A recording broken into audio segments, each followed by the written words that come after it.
أعوذ بالله من الشيطان الرجيم. بسم الله الرحمن الرحيم.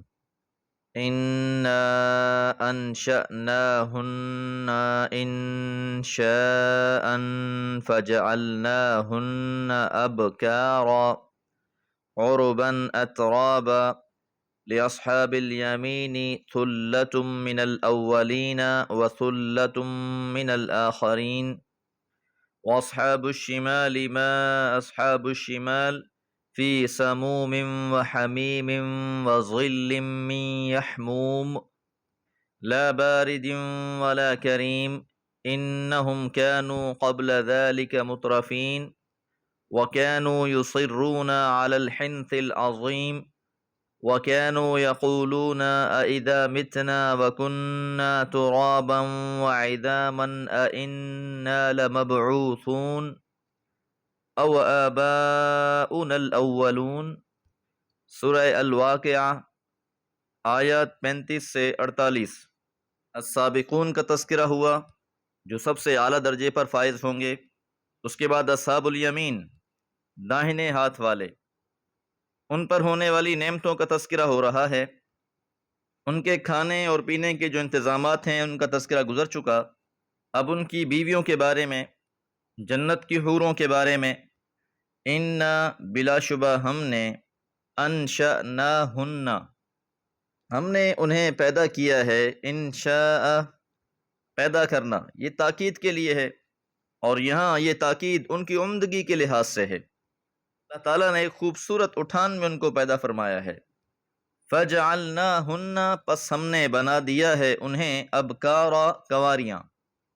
تو اللہ تعالیٰ نے ان حوروں کی تعریف فرمائی ہے جو اصحاب الیمین کو میسر ہوں گی، ان کو خاص اہتمام کے ساتھ اللہ نے تخلیق کیا ہے۔ ان کی خصوصیات اور صفات عام دنیا کی عورتوں سے مختلف ہوں گی۔ ان کو ہمیشگی کے لیے کنوارا پن حاصل رہے گا۔ دنیا میں عمر ڈھل جاتی ہے، جوانی ماند پڑ جاتی ہے، حسن و جمال پھیکا پڑنے لگتا ہے، لیکن جنت میں یہ خوبی ہوگی کہ اہل جنت خود بھی ہمیشہ جوان رہیں گے، اور ان کو ملنے والی حوروں کا حسن و جمال بھی ہمیشہ تر و تازہ رہے گا۔ عرباً اترابا دل ربا ہوں گی اور ہم عمر ہوں گی، ہم جولیاں ہوں گی۔ عرب عروب کی جمع ہے جس کے معنی محبوب اور دل ربا بیوی کے ہیں۔ تو یہ ایسی بیویاں ہوں گی ان کے حسن و جمال، جوانی، کنوار پن، کسی چیز میں کوئی فرق نہیں آئے گا، تو شوہروں کی نظر سے ان کے گرنے کی کوئی وجہ نہیں ہوگی، بلکہ وہ گلے تازہ کی طرح ہمیشہ محبوب اور مطلوب رہیں گی۔ اطراب ہم عمر کے لیے بھی استعمال ہوتا ہے، جس میں جوانی بھی خوب تر ہو۔ سورہ نبا میں فرمایا وَكَوَاعِبَ أَتْرَابًا، کنواری اور ہم جولیاں، جنت کی حوریں ہوں یا دنیا کی عورت جو جنت میں جائے گی، ان کے دلوں میں آپس میں کوئی رقابت نہیں ہوگی۔ لِأَصْحَابِ الْيَمِينَ، یہ جو ساری نعمتیں بیان ہوئی ہیں یہ اصحاب یمین کے لیے ہیں، دائیں ہاتھ والوں کے لیے ہیں، کہ جن کو روز قیامت نامہ اعمال دائیں ہاتھ میں ملے گا۔ ثُلَّةٌ مِّنَ الْأَوَّلِينَ، اگلوں میں سے بھی بہت بڑا گروہ ہوگا، وَثُلَّةٌ مِّنَ الْآخِرِينَ، اور پچھلوں میں سے بھی بہت بڑا گروہ۔ اس درجے میں پہلے لوگوں میں سے بھی بہت سے ہوں گے اور بعد والوں میں سے بھی بہت سے لوگ ہوں گے۔ تو یہاں تک اہل جنت کا تذکرہ تھا۔ وَأَصْحَابُ الشِّمَالِ، اور بائیں ہاتھ والے، مَا أَصْحَابُ الشِّمَالِ، کیا ہی برے ہوں گے یہ بائیں ہاتھ والے، کہ روز قیامت جن کا نامہ اعمال گناہوں کی وجہ سے بھاری پڑ جائے گا، نیکیاں کم ہوں گی۔ اب ان کا کیا حال ہوگا، یہ کس حال میں ہوں گے؟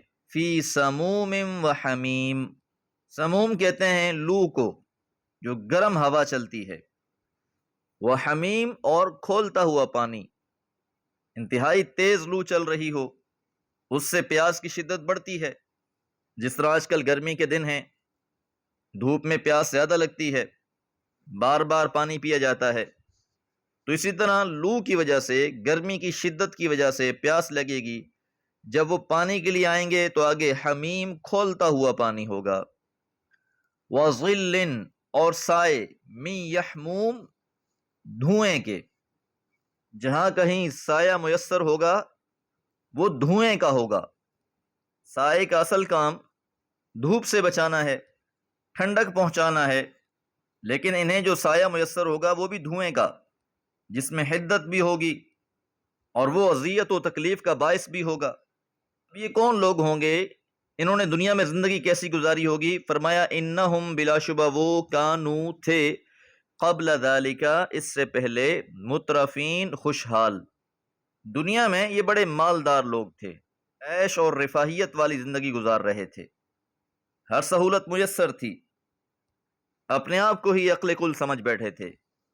وَكَانُوا يُصِرُّونَ، اور وہ اصرار کرتے تھے، عَلَى الْحِنْثِ الْعَظِيمِ، بڑے گناہ پر، اور یہ بڑا گناہ شرک ہے۔ پیغمبر علیہ الصلوۃ والسلام سے پوچھا گیا سب سے بڑا گناہ کیا ہے؟ آپ نے فرمایا الاشراک باللہ، اللہ کے ساتھ شرک کرنا۔ تو دنیا میں تو ان کا بڑا مرتبہ و مقام تھا، لیکن آخرت میں وہ جو قیامت کی خصوصیت بیان کی گئی تھی، خافضۃ الرافعہ، پست کر دینے والی، بلند کر دینے والی، تو بہت سے ایسے لوگ جو دنیا میں بڑے مرتبے والے ہوں گے، عزتوں اور رفتوں کے مالک ہوں گے، لیکن روز قیامت وہ ذلیل ہو جائیں گے۔ اور کئی ایسے ہوں گے کہ جن کی دنیا میں کوئی حیثیت نہیں ہوگی، لیکن روز قیامت ان کا بڑا مرتبہ و مقام ہوگا۔ تو ان کا سب سے بڑا جرم یہی تھا کہ عظیم گناہ پر اصرار کرتے رہے۔ وَكَانُوا يَقُولُونَ، اور وہ کہا کرتے تھے، أَإِذَا مِتْنَا، کیا جب ہم مر جائیں گے، وَكُنَّا تُرَابًا، اور ہو جائیں گے مٹی، وَعِظَامًا، اور ہڈیاں، أَإِنَّا لَمَبْعُوثُونَ، کیا ہم دوبارہ زندہ کیے جائیں گے، ہمیں دوبارہ اٹھایا جائے گا، أَوْ آبَاؤُنَا الْأَوَّلُونَ، اور کیا ہمارے اگلے آباء و اجداد کو بھی۔ تو ان لوگوں کا دوسرا جرم یہ تھا کہ یہ آخرت کو ماننے کو تیار نہیں تھے، یہ یہی سمجھتے رہے کہ مرنے کے بعد گل سڑ جائیں گے، ختم ہو جائیں گے، لہٰذا انہیں کسی حساب کتاب کی توقع نہ تھی۔